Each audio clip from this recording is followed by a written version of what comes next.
Sunday the 8th of June 2025. My name is Raja Miah. This is a Recusant 9 transmission. If you find value in this work, please like, please share. It'll only take you a couple of minutes whilst I get myself set up properly. I have been away from my desk, away from this section of my flat for a week or so, and if I'm honest with you, I wasn't going to put a transmission out this evening. I thought I'd wait until next week, but I started to get messages from so many of you who clearly value this space, not just to listen to me, but also to speak with each other. It's a lovely community we've built, and we should all be very proud of it. This is my new setup. I'm just waiting for I've got a light. I'm just waiting for an adapter for the new light. So this is actually an old light, and this is the more or less completed setup.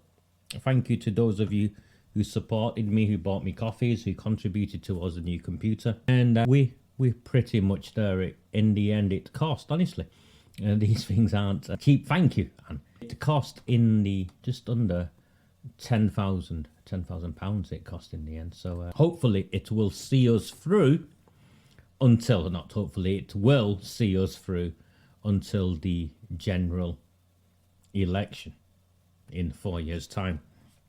Because where we are at, and I'm 7 years, best part of 7 years into this journey with so many of you, where we are at, and you have to accept this and understand this, is that when I know it's a commitment to what will essentially be 10 years of my life, 10 years of my career, 10 years of my life, and it scares me. It genuinely scares me that I'd got this far with 6 years, 6.5 years, and when I was looking around and things started to, escalate in a way where you've got Maggie Oliver now campaigning in a way she never has done. GB News, Charlie Peters, the government in the opposition. I did for a moment, more than a moment, I did reflect and think, is that it? I could now step away. There are others now have picked up on this, and you've seen it. Those of you who've been with me on this journey have seen it. They are now, across the board, they are now parroting more or less word for word what I've been saying for the last 5 years, 6 years. And I thought, okay, I could call it quits, leave with my head held high, and that would be it. But we're not there yet, and it's clear, isn't it? It's clear. The more and more I look at it, it's more and more clear it is to me that as soon as we step away from this, the pressure will end. And then the pressure that does come will come from political space that would be easy to brand as far right and extreme, and the government could contain this. And the pressure would also, it wouldn't be political. It'd be, oh, think about the survivors. Oh, isn't this outrageous? Whilst we've maintained proudly political in terms of the pressure and how we have held politicians to account. So that is why I sat back and thought, okay, I'm going to have to see this through. But seeing this through is another 4 years of my life. It'll take me over a decade. So the least you can do, and there's the best part of 400 of you already here, the least you could do is like these posts, subscribe to my YouTube channel. And before we start properly, I've got a whole host of statistics that were sent over to me, so I want to share them with you, and I want you to have a look at it. Does that work? Perfect. So this is my stats on Facebook for the month, and these figures are staggering. If I'm honest with you, for us, these figures are staggering. And we've got viewing figures on Facebook of 1.2 million over a month. And you can see the majority of the views, I can zoom it in here, the majority of the views are from non-followers. 3/4 of the views are from non-followers. Thank you so much for the super chat, and thank you as well. I think it was Lee who gave me a super chat earlier, so thank you. So 1.2 million views of the post I put up, And so we're clear it's not me and my mates repeatedly viewing. It's this that gives us a figure. The best part of 350,000 more. And again, 357,000 of those people we've reached are non-followers. Of course, they don't follow our content, but there you go, 357,000.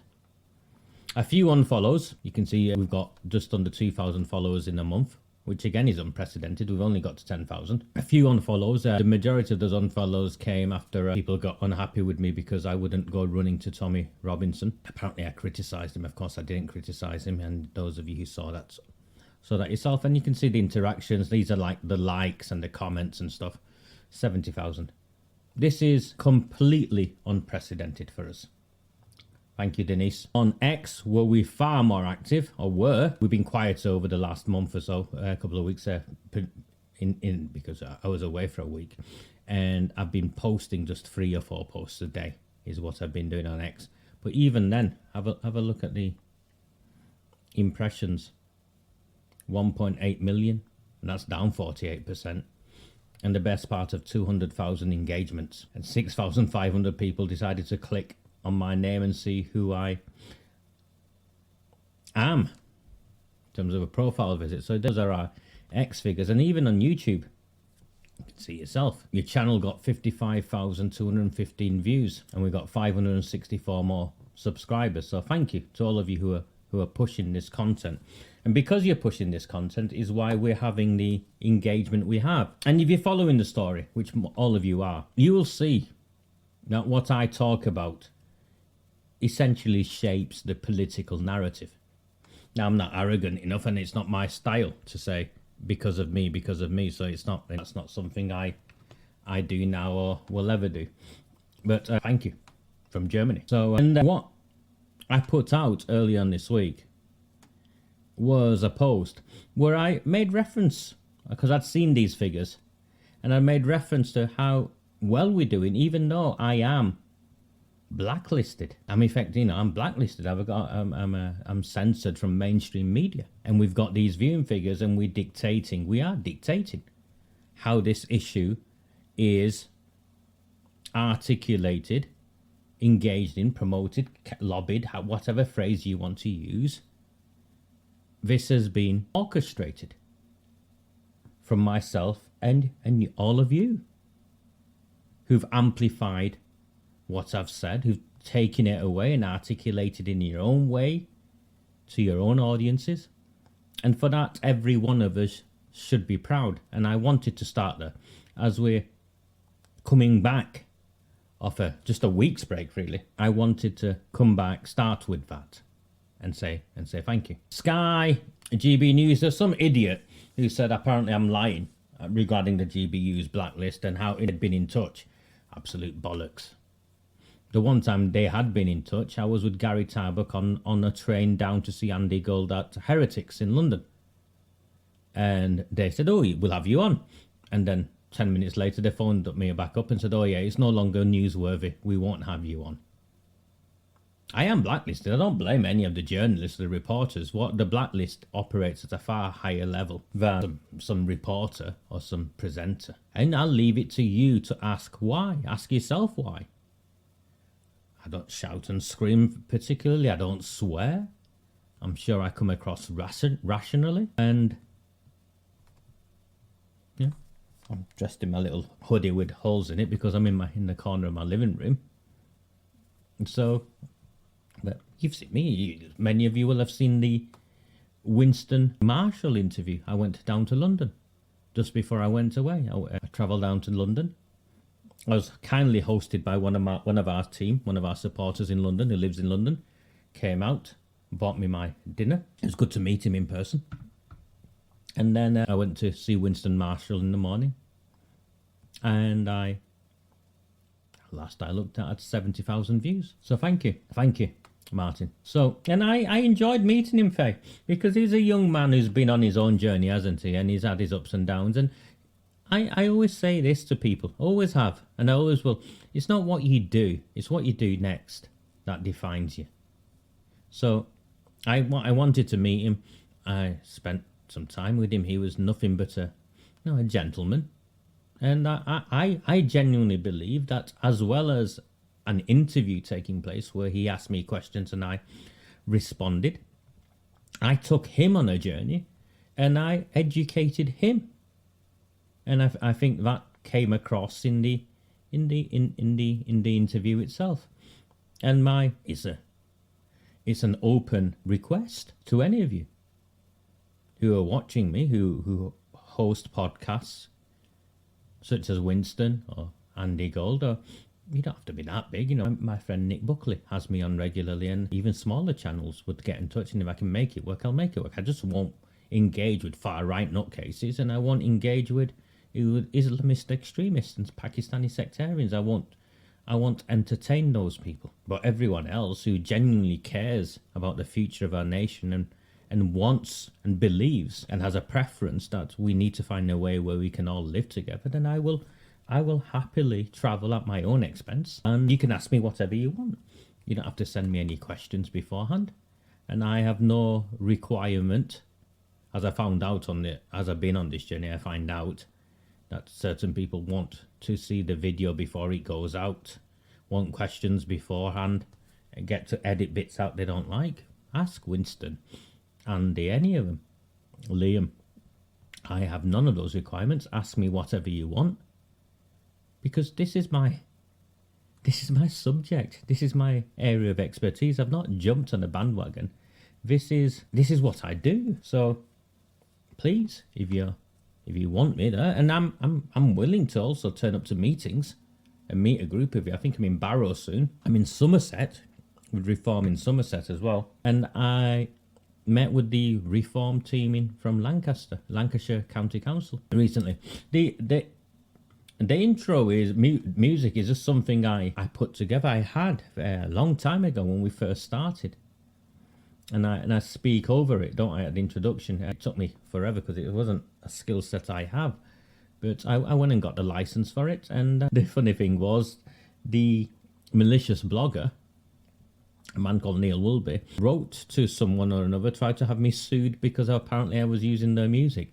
I wasn't. It's just a tune I found on one of those YouTube sort of platforms where you can pay to have a license. So that's what we did. I saw all that, Lee, and it's not for me, mate.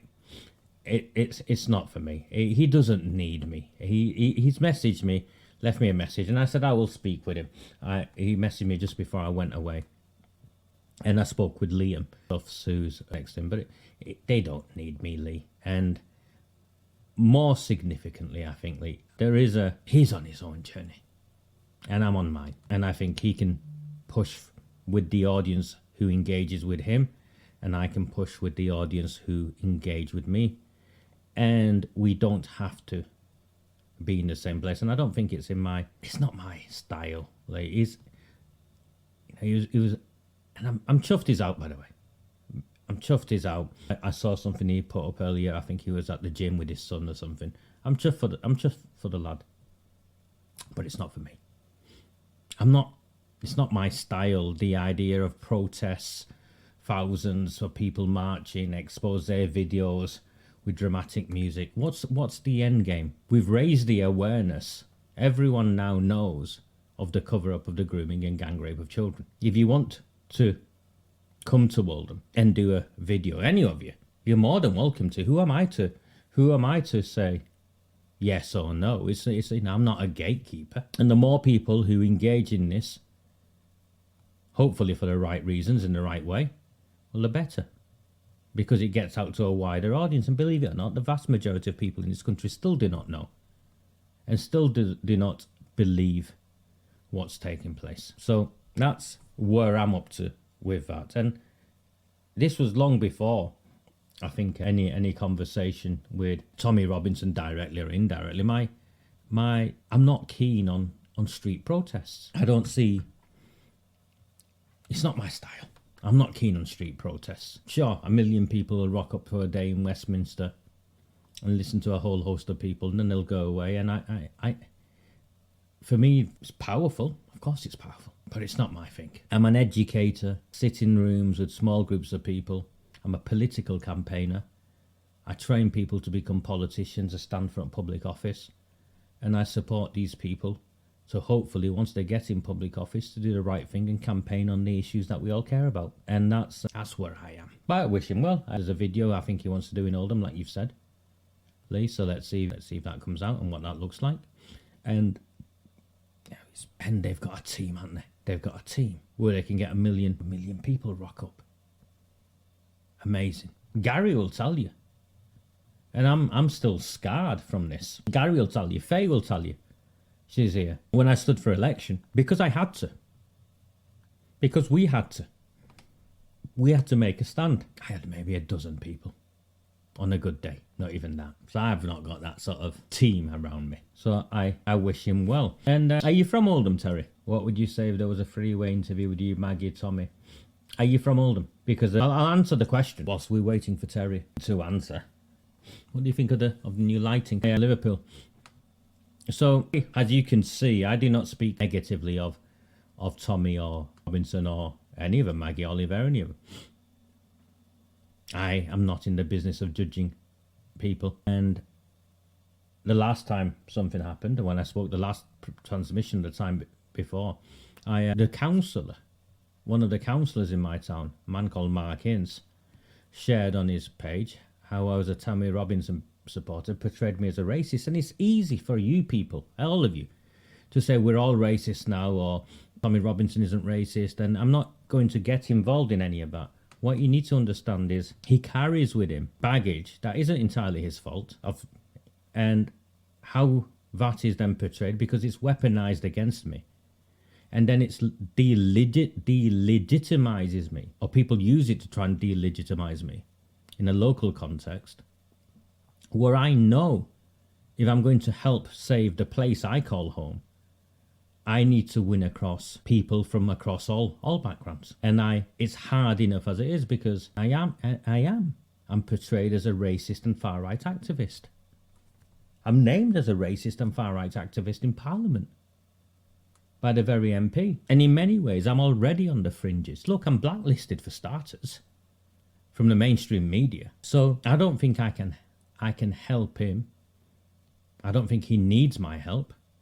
He certainly doesn't need my permission to come and work in Oldham or do anything. And would I be interested in a three-way chat with Maggie Oliver? Mate, I come from a career in counter-extremism.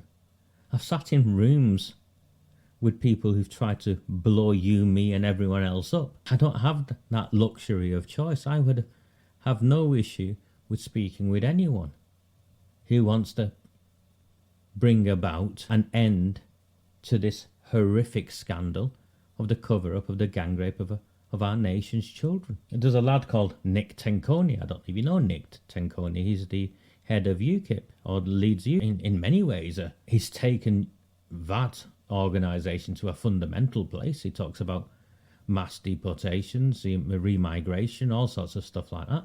Nick and I are friends. I don't necessarily agree with his politics, but him and I are friends. So I don't see the world in that sort of black and white sort of way. And you can say that, but I know full well what will happen if I go campaigning in Chadderton Central, in Royton, trying to get decent people elected to remove Labour Party politicians. And you know the truth of that. So let's see where that takes us. But my thoughts are, my honest thoughts are, he's come out of prison. I think he was in America recently, today, wasn't he? Being interviewed by someone who's got an audience of 1.5 million, 2 million. He doesn't need me. And he's still a lad, isn't he? I think I saw something he put up yesterday about some tongue-in-cheek sort of joke about Muslims or something. And I just looked at that. I thought he's entitled to that. But if I ever associated myself with that, you've got to also understand, Kev. One of the reasons I'm dangerous is because of the danger I put myself in. I live in these very communities. I spend pretty much every day of my life in these communities. My brother, my sister, my nephew and niece, if you've followed my journey, you will know how they attacked my sister's car, tampered with her car. And at the time, it was a 4-year-old and 2-year-old children in the car. The police refused to come out and look at the car. they tampered with her brakes, they tampered with her tyres, and on a different day, under different circumstances, she would have had an accident. And the people, my family who've stood by me, my friends who've stood by me, they don't deserve that. So if I can make decisions that protect them, but also at the same time do not hinder in any way the work we're doing, well then, for me that's a win-win. Okay, let's start with where we're up to for today. So this is a woman called Baroness Casey. That's what she looks like. She is basically a government fixer. And she's the woman they've gone to produce this rapid review, this rapid audit. Of course, this rapid audit hasn't arrived in the way it should have done. So let me first of all bring you up. Mr. Speaker, on the 28th of April, the Minister was clear with this House that the framework for local grooming gang inquiries and Baroness Casey's audit would both be published in May. It is now June. Presumably then, there is a new timeline for publishing both of these. Will the Minister share it with us, please? I thank the honourable lady for this question, and I do apologise for I suppose the month's wait. I waited 14 years for anyone to do anything. Baroness Casey has requested a short extension to her work from the Home Secretary, and the Home Secretary has informed Home Affairs Scrutiny Committee of this, and we expect it very shortly. And when we have the report, the government will respond to it and lay out its plans.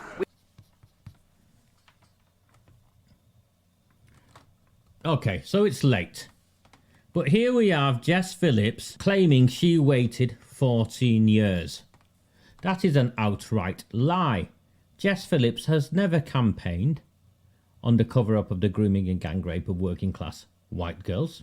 She's a liar. She didn't wait 14 years. It's an outright lie, and she stands up in Parliament and lies. I waited 14 years. Does the Pakistani rape clans are well documented in Birmingham, the city of the constituency that she represents.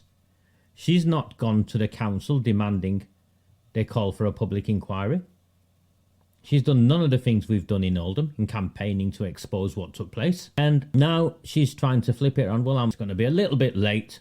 She's asked for an extension. So Baroness Casey, this woman, has asked for an extension. Now, you accept I worked in government and I wrote reports, and I was members of teams that wrote reports. It's absolute bullshit, isn't it, Louise Casey? Because when I worked in government and you asked for an extension, which at times you needed to do, that extension would come with an interim report, an update. We have done all of these things, A, B, C, and D. We still need to do a bit more on F, G, and H. And I, J, and K, we're not so clear on, and we don't have the resources to do. We need more resources, we need more time.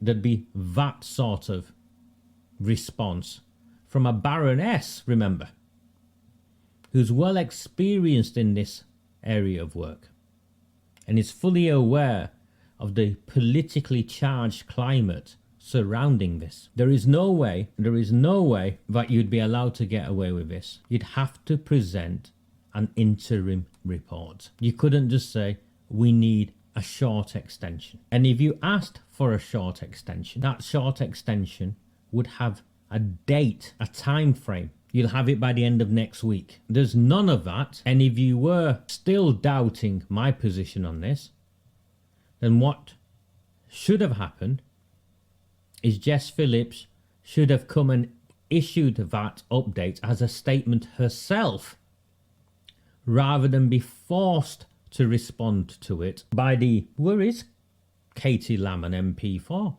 I might move her. I like the young woman. I genuinely admire the young lady. So it's nonsense. What they're trying to do is cover it up.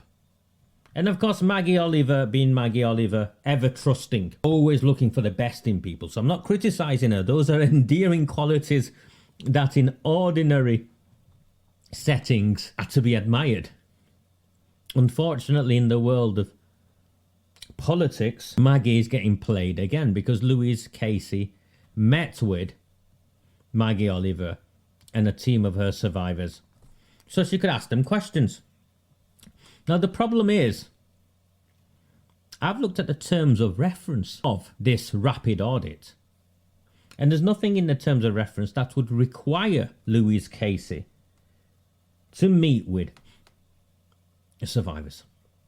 It's meant to be a desktop exercise. So no, Louise Casey is involved in attempting to facilitate, in my opinion, not just a cover-up, in the traditional sense of a cover-up, where, remember, we come from a place where I don't think I could afford Kent.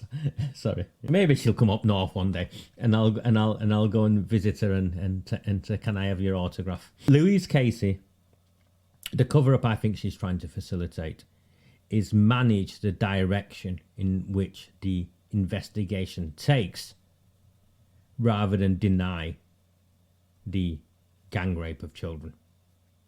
And she'll try and nudge it up to don't we need to feel sorry about the survivors? Don't we need to pursue the cases? And they'll move it to a field of criminality, and that takes it away from three other areas, in my opinion. One is the motivations of the perpetrators. I'm very clear. Racially motivated, religiously justified. It takes it away from the fact that the government have dropped the compensation pledges from the ICSA, compensation recommendations from the ICSA inquiry. And also, it takes it away from holding to account those involved in failing the children and those involved in facilitating the cover-up, such as the Greater Manchester Mayor Andy Burnham. So that is what is taking place there. And it didn't surprise me at all that within hours of Jess Phillips giving an update on the Casey review, Maggie Oliver, I'd say, being manipulated, trusting she can say. I get her position. Her role is to amplify the voices of survivors, so at every opportunity she has to go out and put survivors in front of people in positions of power. I get that. I'm not that. So it didn't surprise me that within hours, what you saw was Yvette Cooper released the information she did, which was to do with the numbers involved. And abuse are the most horrific crimes, and the government is taking decisive action to ensure victims and survivors of grooming gangs get the justice that they deserve. That is why we are delivering on the key recommendations of the 7-year independent inquiry into child sexual abuse, including mandatory reporting, why we've asked all police forces in England and Wales to review historic cases where no further action was taken to reopen investigations, and why we have commissioned Baroness Louise Casey to conduct a national audit into the nature and scale of grooming gangs and the offending in this country. We will leave no stone unturned in the pursuit of truth and justice. Graham Stewart. Senior figures in the Catholic Church and the Church of England were found to have conspired to cover up child abuse by priests. Senior figures in the Labour Party are now opposing local inquiries in places like Bradford, London and Wales, and ministers here oppose a national rape inquiry. We've also heard, Mr. Speaker, from a former member of this House, Simon Danchuk, Labour Member of Parliament, that he was told not to raise this issue of the ethnicity of some of the perpetrators. When will Labour put aside its electoral interests and stand on the side of the abused? Minister. I think that the idea that I have ever, or in fact the Prime Minister of this country, has ever put anything other than the interests of the victims of grooming gangs at the heart of everything that we have ever worked for is, frankly, Mr. Speaker, for the birds. We have increased the number of arrests of the perpetrators who the honourable gentleman is talking about, and we will continue to pursue these violent, abusive, vicious abusers through the courts, through justice, and I will continue to take my counsel, not from him, but from the victims in this country. She's a liar.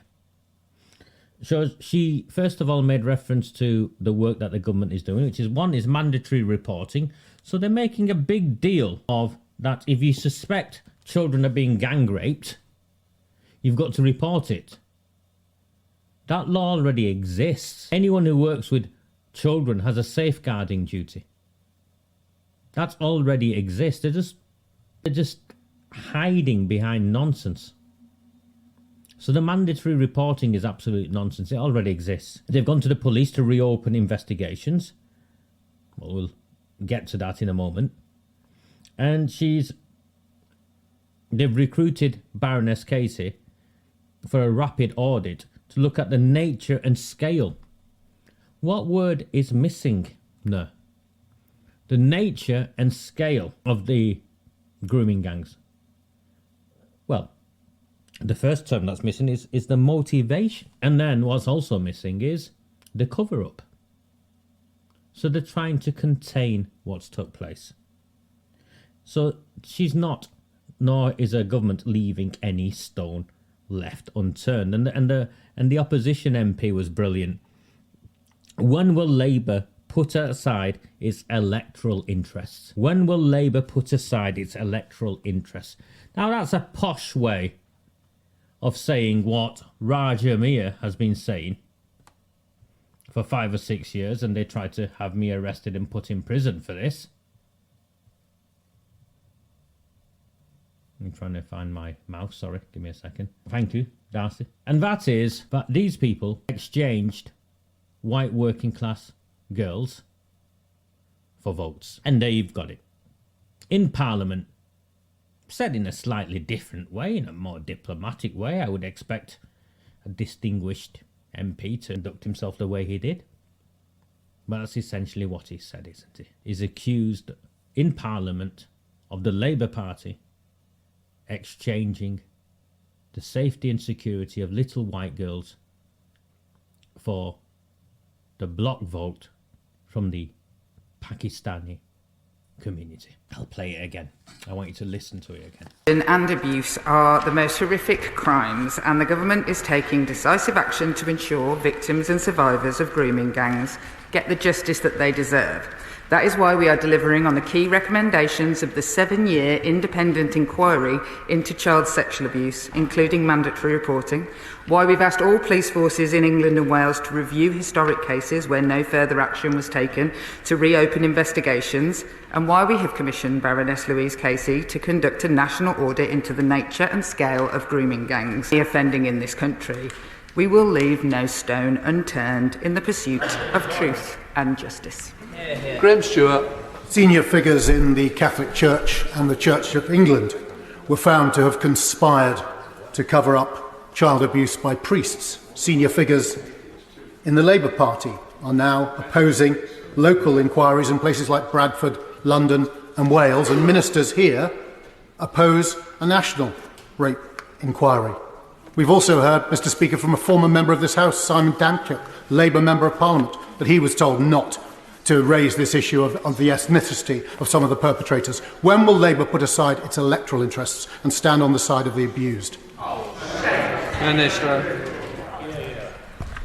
I think that the idea that I have ever, or in fact the Prime Minister of this country, has ever put anything other than the interests of the victims of grooming gangs at the heart of everything that we have ever worked for is, frankly, Mr. Speaker, for the birds. We have increased the number of arrests of the perpetrators who the honourable gentleman is talking about, and we will continue to pursue these violent, abusive, vicious abusers through the court, through justice, and I will continue to take my counsel, not from him, but from the victims in this country. I think Natalia has summed it up very well. Sit down, love. You're done. You've done F all. Yeah. She's a horrible, horrible woman, isn't she? And her career has been ruined here. because she built herself a brand as this woman's champion. And you can see now, not only is she not, she's trying to defend the indefensible. And it's killing her. The Labour Party, when will the Labour Party put aside its electoral interests? Graham Stewart is the name of the Conservative MP who asked that. And there you have it. In Parliament, if I had a bingo card, Julie, just brought up Julie's name because in my mind I thought maybe Julie plays bingo.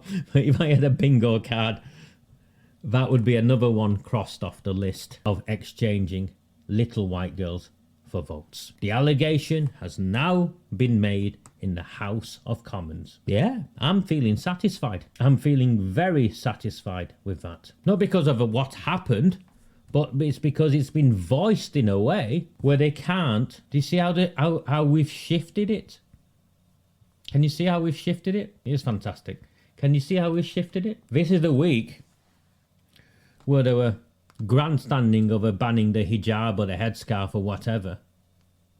And I know a few of you got in touch with me. I'm not interested. Now, if you want, I can talk about those issues, but I'll talk about them in a way that'll blow the mind of these idiots. And we've done the same here. The grown-ups in the room are having a conversation about those we elected who have a responsibility to do the right thing. I don't expect Islamists and Pakistani sectarians to do the right thing, but those we elected who are governed by the rule of law, politicians, successive governments, what we now have is the allegation made in Parliament by a Conservative MP that the Labour Party has been selling little white girls for votes. Yeah, every one of us should be proud of that. Every one of us should be proud of that, because that never happened. It would never have happened if not for us. It would never have happened if not for us. The likes of Simon Danchuk, who jumped on the bandwagon lately to try and resurrect their political careers, they would never have had the courage had we not gone in first. Yeah. If you are finding value, if you're seeing the value we bring, if you're seeing the value I bring, then please subscribe to Red Wall and the Rabble. £3 a month or £30 and you're done for the year. It's how I keep my lights on, pay my bills, look after my family. The subscriptions are pitifully low. And I ask every time, because when I stop asking, it just completely dries up. So please, and if you're already a member, encourage someone else. Encourage your brother, your sister, your husband, your wife, your children, your neighbour. Because the community is still very small. And remember, we're operating with a media blacklist. And actually, it's worse than a blacklist, where I'm blacklisted from sharing any of this in the mainstream. The stories are still focused on trying to smear me. There's a gentleman from the mill, Joshy we call him.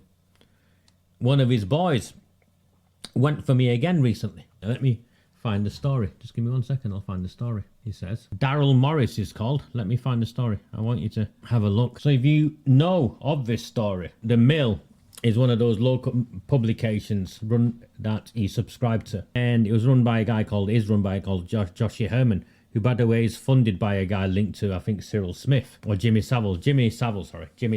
So that's who the mill is. Before Musk, there was Mia, and Joshie Herman was posting my photograph repeatedly, ranting about me, saying I'd made it all up. They're Labour Party front. This was first sent as a newsletter to hundreds of subscribers.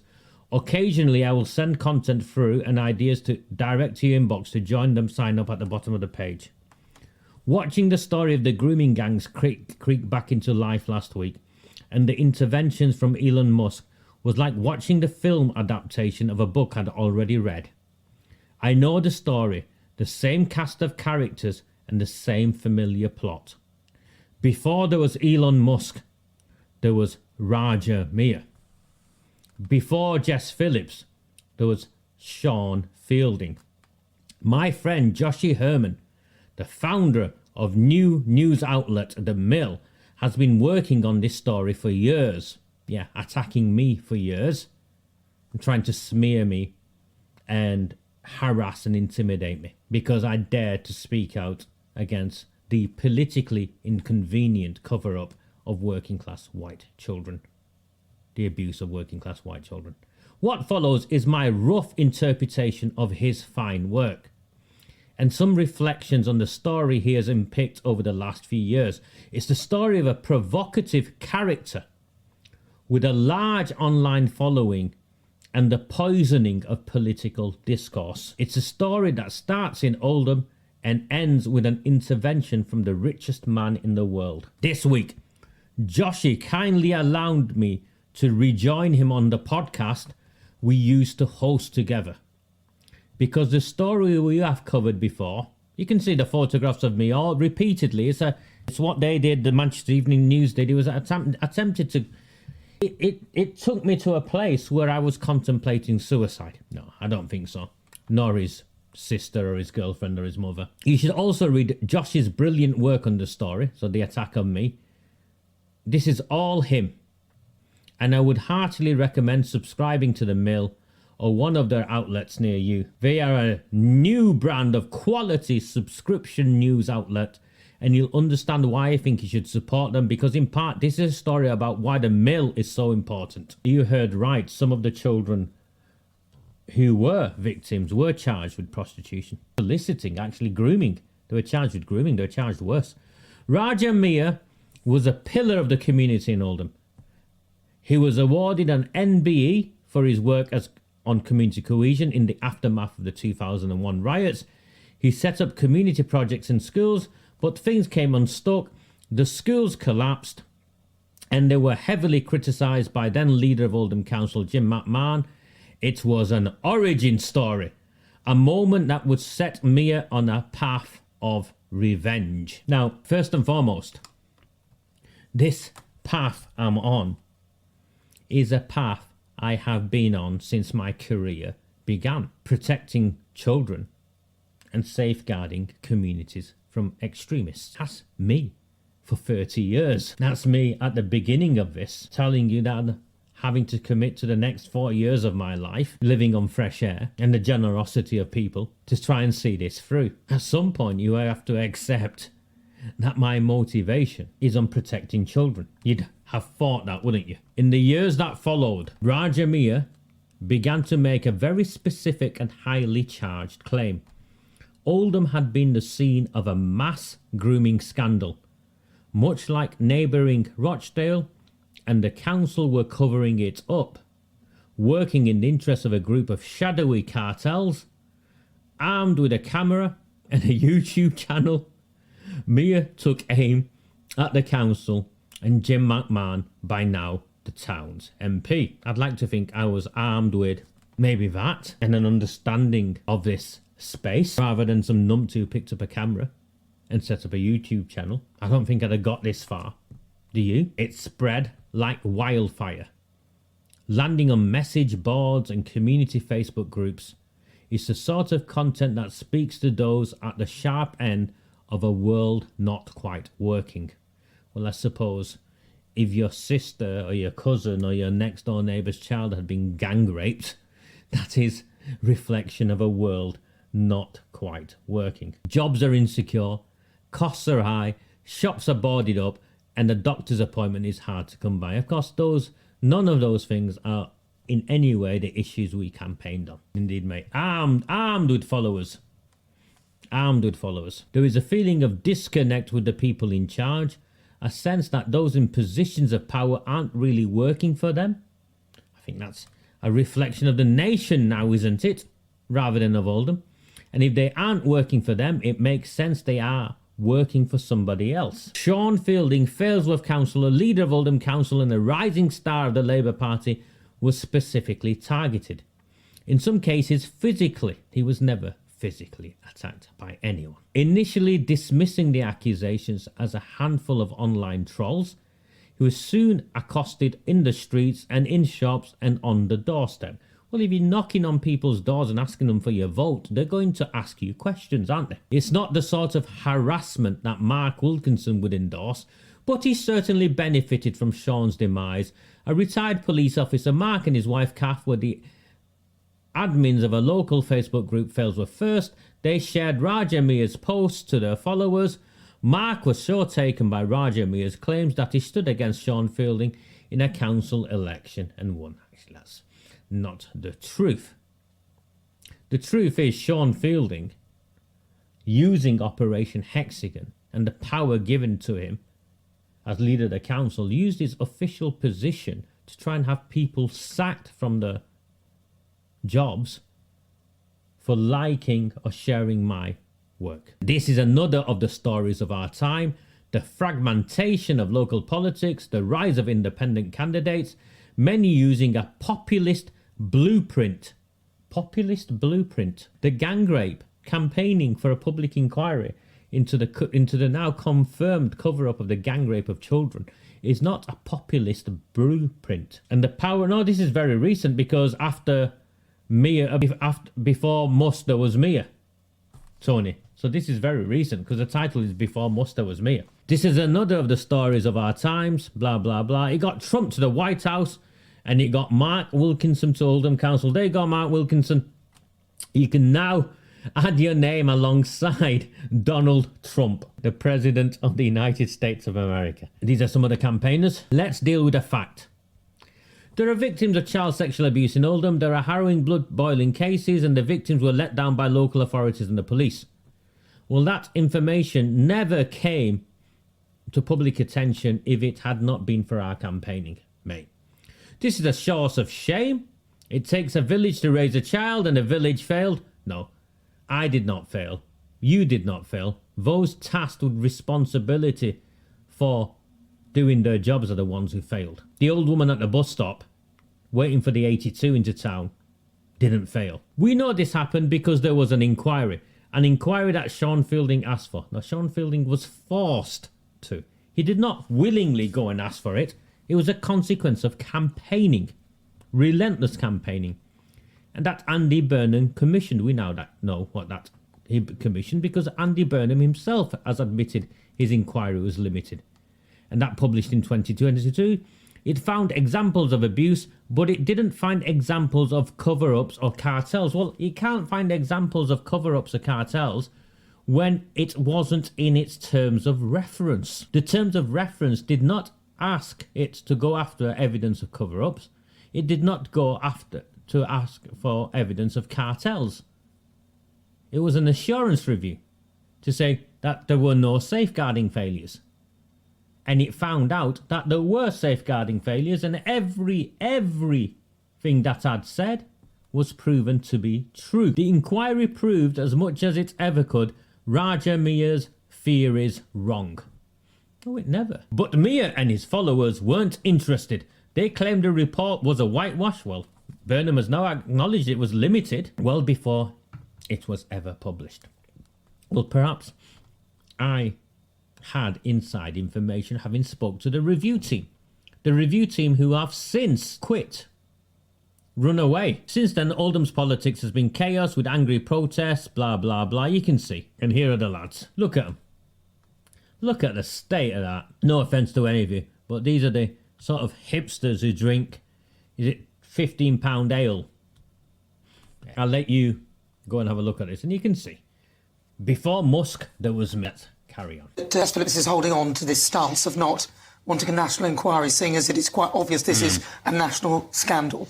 Yeah, it is completely obvious, and we in the Conservatives have been arguing on this point for some months now. We put it to a vote back in, I think, February, and we're going to force it to another vote in a few weeks' time on the floor of the Commons, when every single Labour MP is going to have to decide whose side they are on. Look, we need a national statutory inquiry to get under these cover-ups for a few reasons, and we saw the evidence Charlie uncovered via that police officer that, you know, the police were instructed to cover this up years ago. Now, not a single person, not even one, has been held to account for covering up these appalling crimes. And let's not forget, they were instructed to cover this up because the perpetrators were mainly of Pakistani origin or descent, and local councils and local police forces didn't want to, quote, inflame community tension. That is a despicable reason for covering up the rape of young girls. Now, we need a national statutory inquiry for two reasons. First of all, these 5 local inquiries, totally inadequate. As Charlie has uncovered, there are at least 50 towns where this happened. Some of those towns, Bradford being a prime example,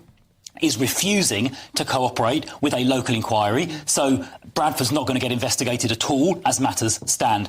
Now, why does it need to be statutory? That means the inquiry has legal powers under the Inquiries Act 2005 to compel witnesses to attend, to requisition evidence, to take evidence under oath. Now, you need to do that to get to the truth, because even as recently as last year, in Manchester, where there was a local inquiry, the chairs of that inquiry, the two of them, they resigned because even as recently as last year, public bodies were still covering things up, and the inquiry needs those legal powers. That's why we're calling for this. To answer your question, I have no idea what on earth Jess Phillips is thinking. I mean, she was looking in Parliament yesterday. I was sitting opposite her, as your clip showed. She didn't have good answers to these questions. She couldn't answer the 2 points that I just made a moment ago. Labour backbenchers are getting increasingly frustrated. You've got people like even Harriet Harman. You've got Labour Mayor Andy Burnham. You've got Sarah Champion, the Labour MP for Rochdale. Dan Carden, a Labour MP for Liverpool. And now Lord Glassman, all coming out, backing the call for a national inquiry. Are going to have to change their mind. And this vote we're going to bring forward again in just a few weeks' time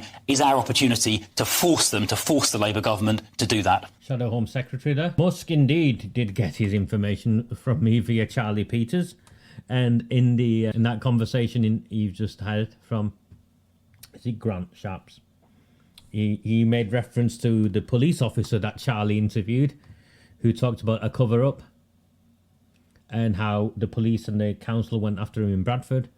Well, if you speak with Charlie Peters will also confirm that John was sent to him by me as well. So that is what I am and have been doing is, whilst the media blacklist against me continues, it does not stop me from engaging with journalists that I have respect for and passing them on information and releasing information myself that people also pick up on. Chris Phillips. Yeah. So there you go. And what is also said there, Chris Phillips. So we already know from Graham Stewart, MP, that the Labour Party sold working class white girls for votes. The allegation made in Parliament. We all now know about the term Pakistani rather than generically Asian. And he is making reference to how the cover-up was for race relations, maintaining race relations, maintaining community relations. He goes a little bit further. It's good, this next bit, because you'll see it yourself why it's good. For many years, the rape gang scandal was covered up because people were scared to say that the majority of perpetrators were of Pakistani origin. Yesterday evening, something similar happened on Newsnight when figures were used to deny that was the case. That's not true. That's not true, yeah. Now, on Newsnight, they used figures that looked at only 1 year, 2024, very recently, and only looked at data relating to 37% of perpetrators. Now, a proper study has been done on this, looking at 498 convictions for rape gangs between a period of 1997 and 2017. It was conducted by two academics from the University of Chichester and the University of Reading. And what that study found is that 83% of those perpetrators were of Muslim heritage, the majority Pakistani, and the majority of them from a specific region called Mirpur. It's important these facts are properly put into the public domain and not denied or covered up. That is what happened for far, far too long.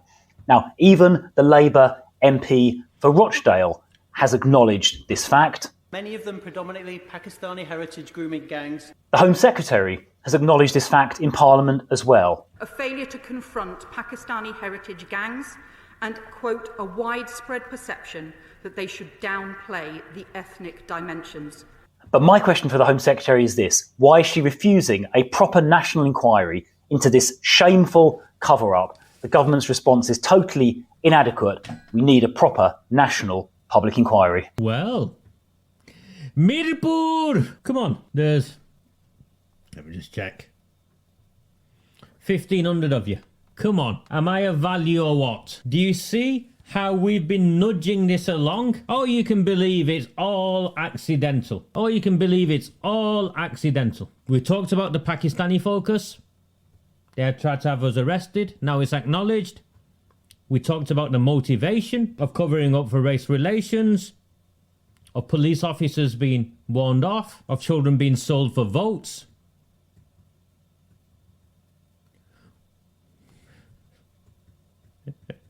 See what we're doing? We are now, well, we're conducting the orchestra, aren't we? If there was music being played, we would be the conductors. Yes? No? And if there was any doubt, by the way, and Denise will confirm its history to us, he talked about a public inquiry, a national inquiry, and why we need a national inquiry.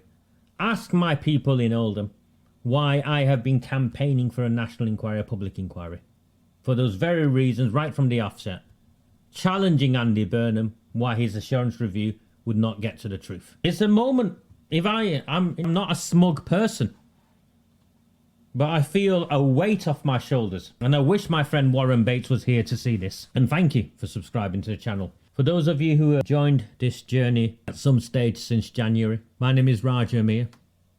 I've been at this for over 6 years. Labour Party politicians, in partnership with Greater Manchester Police, falsified evidence and attempted to have me maliciously prosecuted. I spent 3 years of my life on bail because I politicised this. I am the one who politicised this, and at least in part responsible for dragging the entire country to this space of having to face up to what took place and what we now must do. The truth is, it nearly killed me, and there is no doubt whatsoever they sent people out to kill me. Gangsters affiliated with the leader of Oldham Council, Arooj Shah, have been multiple times convicted in court for crimes against me. And to this day, Andy Burnham and Greater Manchester Police continue to protect Pakistani gangsters and Islamist sectarians who are openly inciting my murder. My mother died whilst I was still on bail, still on being dragged from court to court. And if I have one regret, it's that she did not live to see the cases against me, the last of the cases against me, collapse. But hey, I believe there is a God, and I believe that she now knows. So that is where we're up to. I would indeed, are we doing this? There's an event on, isn't there, Gary? Is it end of the month? The British Legion in Royton? I'm going. I'm going to dig out my medal and I'm going to go. So you're all welcome. Gary will share the links somewhere. You're all welcome to come up to Royton. I'll buy you all a drink. End of June, I think. So we now know the truth, which is why when this happens, it all goes wrong for them. Hear that, and there is nothing more. These crimes are abhorrent, they are appalling, and they are unpalatable. And I am not here to defend errors of the past, and I will not. I can't defend the indefensible. What I can do is talk to you about what policing does now, working alongside other agencies to safeguard vulnerable children, particularly those that go missing. I think in 2025 we are much more alive to some of the signs and symptoms with regards to children that are being exploited, and we work incredibly hard with a number of agencies to understand what that looks like. Victoria, I know you have some data. We have the Child Sexual Exploitation Task Force that has worked incredibly hard for policing to truly understand the scale and scope of what child sexual exploitation is across England and Wales. Shall I just talk about some of that data, because it is exclusive new data that your organisation has shared with us tonight for our audience. So for the whole of 2024, group-based CSE, child sexual exploitation, i.e. grooming gangs, accounted for 17% of all group-based sexual abuse crimes against children. And looking at the ethnicity of suspects, and the MPCC say you have to regard these figures with caution because only just under a third of suspects had their ethnicity recorded. In 2024, as you can see there, of those suspects where ethnicity is known, just over half are white British. Pakistani suspects are substantially overrepresented in grooming cases where the ethnicity is known. In England and Wales, about 1 in 40 people are Pakistani. Of grooming gang suspects where ethnicity is recorded, about 1 in 8 are Pakistani. And what do those figures tell you, Deputy Chief Constable Riggs? What those figures tell you is the scale and the scope of what is crime reported figures. So that is actual crimes that have been reported to policing that have been investigated to varying degrees. What that will also show you when it comes to group-based offending is it comes in all shapes, sizes and forms. So whilst there is a real focus in terms of Pakistani Asian males grooming gangs, you will see from that data that it will tell you that there are other risks to children as well, such as... Can I just say though, like, wherever there's an overrepresentation, there's normally a reason why that person's, that whether that's gender, ethnicity, anything where there's an overrepresentation, that means that there's normally an issue behind that then needs tackling.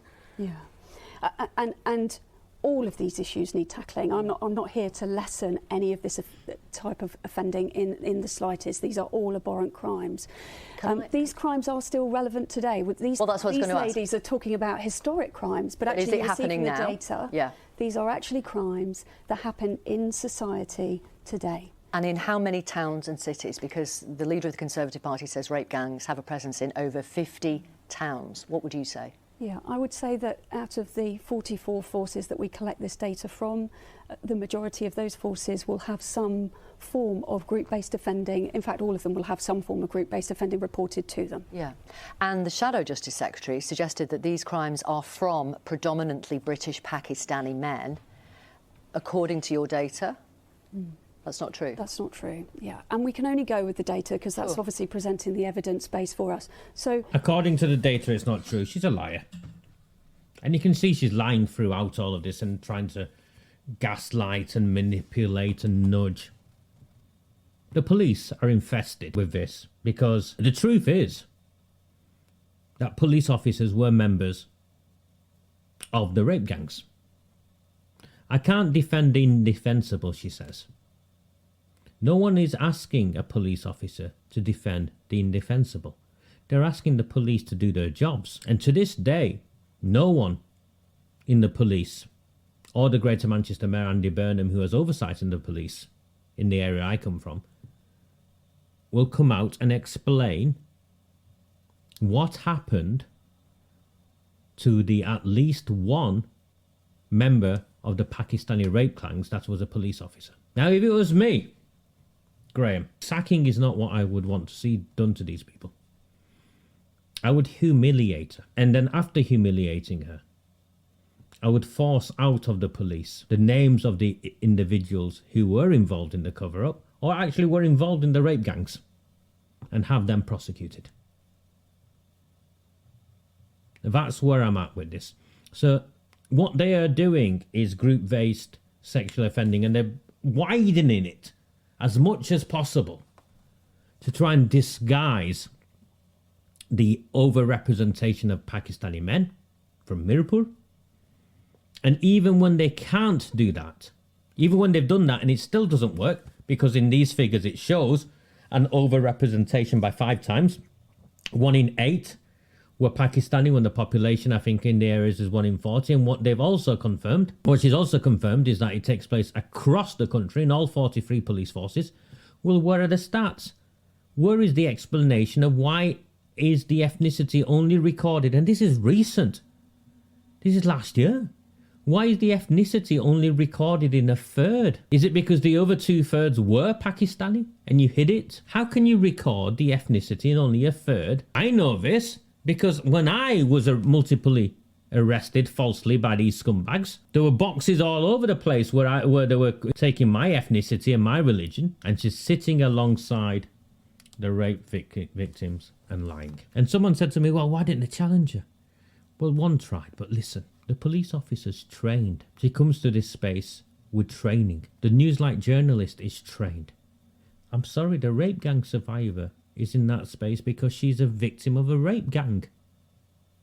She's not trained in this space.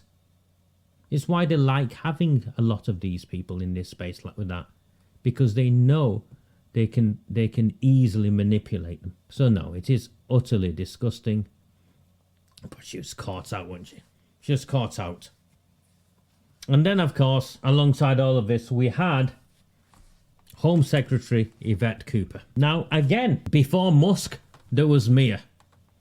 And that's from my enemies. If Mia hadn't done this, then the sequence of events would never have took place. It's like dominoes. It would never have took place. And where the dominoes looked like they were going to miss, Mia then went with the rabble and flicked it some more. And it got more and more and more, and now it's out of control. This headline of nearly 300 historic child grooming gang cases to be looked at again would never have took place, would it? Maggie Oliver didn't force this. Tommy Robinson didn't force this because Maggie Oliver didn't operate in a political field. Tommy Robinson didn't operate in this political field. Raja Miah operated in this political field. And I genuinely believe by the grace of God, that the experiences, the skills that I had from a past life were brought to bear in this for a very reason. And now we've forced 43 police forces from across the country to look again at 300 historic child grooming cases. Now, what that actually means is still wishy-washy bullshit. It's optics, but it doesn't matter. Is that not an industrial scale cover-up? Because if there's 300 historic child grooming gang cases to be looked at again, as a direct consequence of our campaigning, lawfully, legally, does that not demonstrate the power we have as ordinary people? Does that not demonstrate that? They are not in charge here, we are. They are dancing to our tune, and whether they like it or not, we'll choose what the next song is. We just have to keep the lights on and the power on and the disco going, or whatever analogy you want to use. Hundreds of historic child sex abuse cases could be reopened after police forces carried out reviews ordered by the Home Secretary to tackle grooming gangs. Excuse me. Some 287 closed cases have been identified so far. That's only so far. By police to be looked at again by a national task force on child sex exploitation, Yvette Cooper told a committee of MPs on Tuesday. She was at the Home Affairs Select Committee. I'll play the video maybe tomorrow, and I'll break it down, question and answers, in another session. In January, the Home Secretary urged Chief Constables in England and Wales to reopen cold case investigations, as she also announced a rapid review by Baroness Casey to look at the nature and scale of gang-based exploitation across the country. Let's be clear. It wasn't just any gang-based exploitation. It was specifically to do with the Pakistani rape clans. Oh, just wait on that figure. The figure they're making reference to is a figure of child victims, not perpetrators. Just hold your horses on that.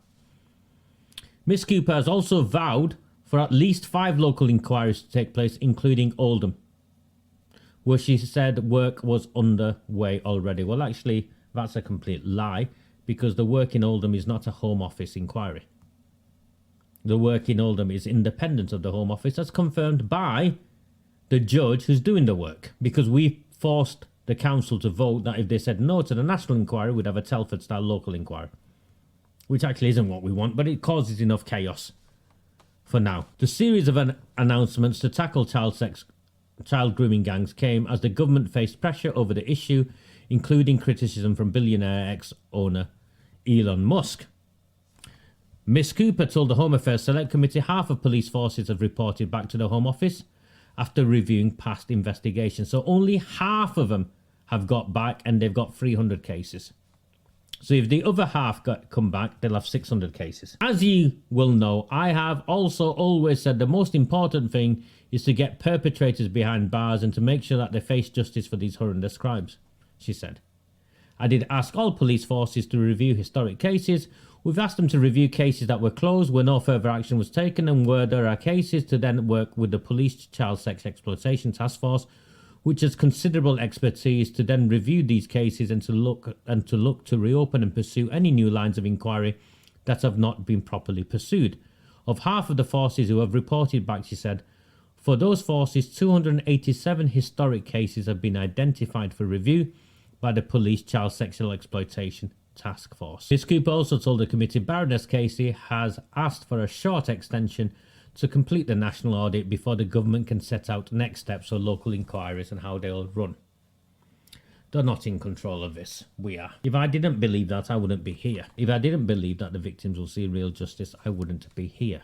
If I didn't believe that we can put an end to this so it never happens again and so there are no more victims this way, I wouldn't be here. I get the impression I couldn't work out whether it's 287 girls or 287 cases. Remember, some of these cases involved numerous girls. What I do know is that the 287 cases say they were just 287 girls. Then we know from the very testimonies and the court transcripts and the reports that each girl was raped by many, many men.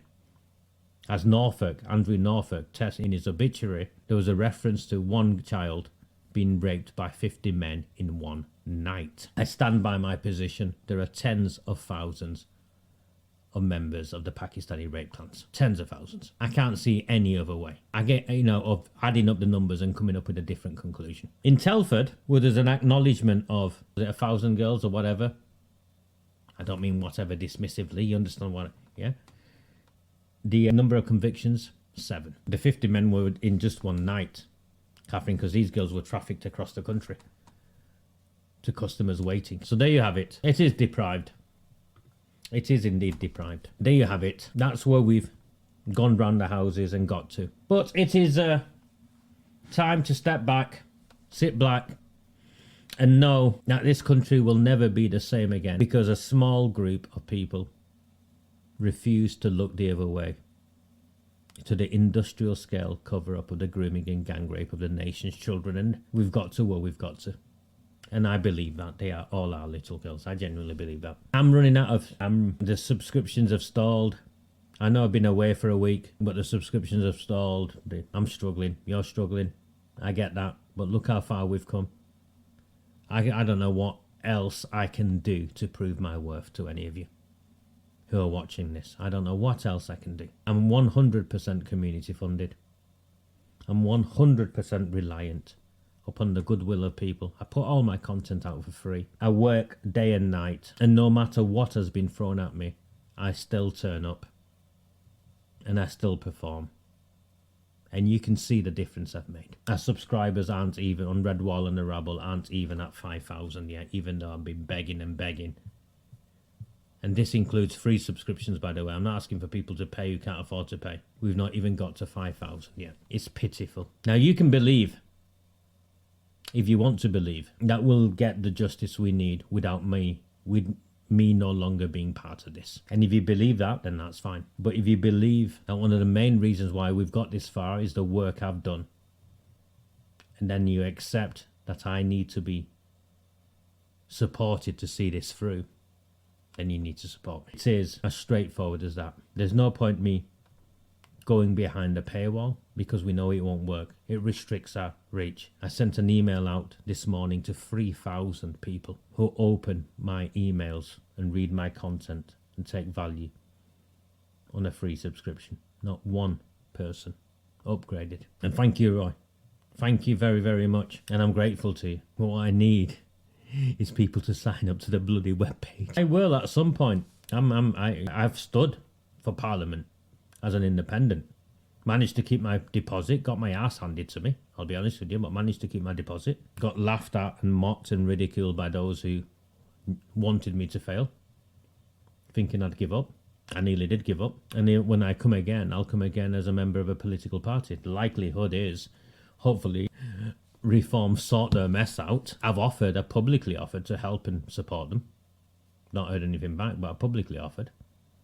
A lot of the issues they're dealing with, I could, just like that. Who knows what story will be written about me, or who writes that story? Whether it's the before Musk there was me sort of smears, or whether it's the story from a different place. I have found value in coming back this evening. I've been away, as you know. I'm just looking for something. Just give me 1 second. Yeah, I've been away with my daughter for 5 days, 6 days. I come back. I was apprehensive turning this up. I'd found excuses for myself as to why not to do it this evening. Here I have. I think you've all seen the value you've got from this, and the value I've got from this in terms of, yeah, not a single subscription. So on that, I will bid you good night. Do not fear them. Do not fear any of them. Do not fear them. Do not fear any of them.